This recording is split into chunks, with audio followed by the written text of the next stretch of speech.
వీళ్ళందరి మీద కేసులు అంటే క్రిమినల్ కేసుల్ని ఫైల్ చేయాలని కూడా మేము డిమాండ్ చేస్తున్నాం. ఎందుకంటే మొన్నే మనం చూసాం తెలంగాణలో ఒక సినిమా ఫ్యాన్ షోకి అల్లు అర్జున్ గారు వస్తే ఆయనకి సంబంధం లేకుండా తోపులాట జరిగినప్పుడు అక్కడ ఒక మహిళ చనిపోతే అల్లు అర్జున్ గారి మీద 105 BNS పెట్టడం జరిగింది.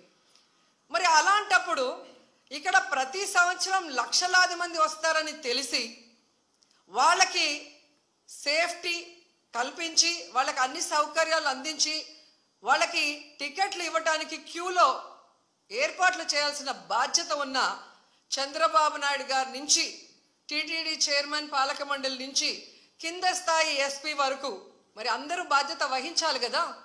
కానీ ఈరోజు ఎంత దురదృష్టం అంటే ఇది పద్మావతి పార్క్లో 5 మంది చనిపోయిన ఆ ప్లేస్లో జరిగిన FIR. దీంట్లో 105 పెట్టాల్సింది వీళ్ళు 194 BNSS పెట్టారు. అలాగే విష్ణు నివాసం దగ్గర ఒకరు చనిపోయారు, దానికి కూడా 105 పెట్టాల్సింది 194 BNSS పెట్టారు.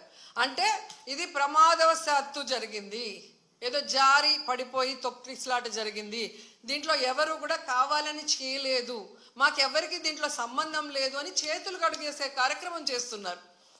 ఎందుకంటే వైకుంఠ ఏకాదశి దర్శనానికి వచ్చే భక్తులకి అన్ని సదుపాయాలు కల్పించాల్సిన బాధ్యత ఈ రాష్ట్ర ప్రభుత్వానికి ఉంది.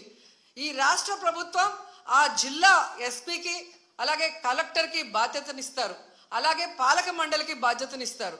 సో వీళ్ళందరూ కోఆర్డినేషన్ చేసుకొని చేయాల్సిన పనిని ఈరోజు వీళ్ళు నిర్లక్ష్యం చేసి 6 మంది ప్రాణాలు బలికొని 34 మంది గాయాల పాలైతే ఎవరికి సంబంధం లేదు ప్రమాదవశాత్తు జరిగిందని 194 BNSS పెట్టడం ఎంతవరకు సమంజసం?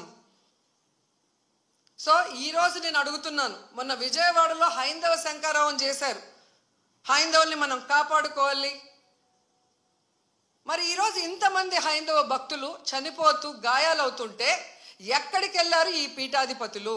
ఇప్పుడు బయటికి రండి, బయటకు వచ్చి తిరుమల పవిత్రతను కాపాడండి, అక్కడ చనిపోయిన వాళ్ళ కుటుంబాలతో మాట్లాడండి, ఆ చనిపోవటానికి కారణమైన ఈ ప్రభుత్వాన్ని పాలక మండలిని నిలదీసి వాళ్ళ మీద క్రిమినల్ కేసులు పెట్టేంత వరకు మరి ధర్నా చేయండి. ఎందుకు మాట్లాడట్లేదు? అలాగే మీరు మొన్న చూస్తే అసలు లడ్డూలో కల్తీ జరగకపోయినా వీళ్ళు చెప్పిన అబద్ధాన్ని వీళ్ళ కూటమి ప్రభుత్వంలో ఉన్న బీజేపీ మాధవీలత గారు వందే భారత్ ఎక్స్ప్రెస్లో భజన చేసుకుంటూ వచ్చి ఎన్ని రకాలుగా మాట్లాడిందో మనం చూసాం. నిజంగా మీకు దేవుడి మీద భక్తి ఉంటే, భక్తుల మీద ప్రేమ అభిమానం ఉంటే ఈరోజు 6 మంది ఎవరి వల్ల అయితే చనిపోయారో ఈ ప్రభుత్వాన్ని నిలదీయండి.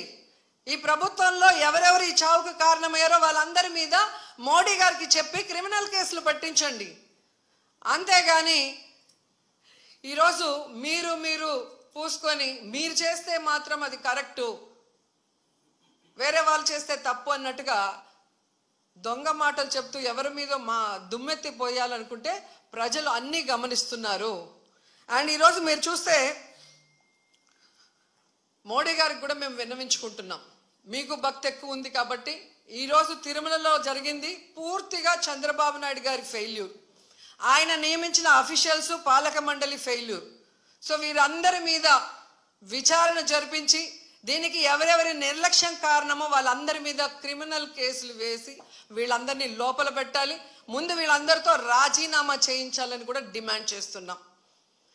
ఇక హోంమంత్రి గారు ఉన్నారు, ఎప్పుడు ప్రెస్ మీట్ పెట్టి ఎవరి మీద దుమ్మెత్తి పోద్దామా ఎవరిని మాట్లాడదామా అనుకుంటున్నారే తప్ప వీళ్ళు వచ్చిన తర్వాత ఈ రాష్ట్రంలో లా అండ్ ఆర్డర్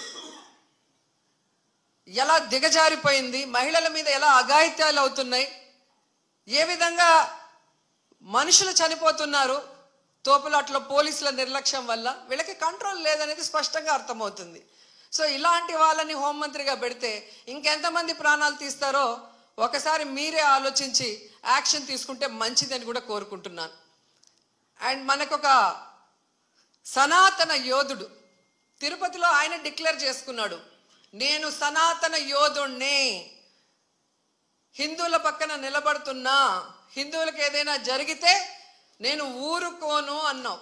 అదే తిరుపతిలో ఈరోజు 6 మందిని మీ కూటమి ప్రభుత్వం చంపేసింది. దీనికి మీరు ఏం ప్రాయశ్చిత్తం చేస్తారు? చంద్రబాబు నాయుడుతో రాజీ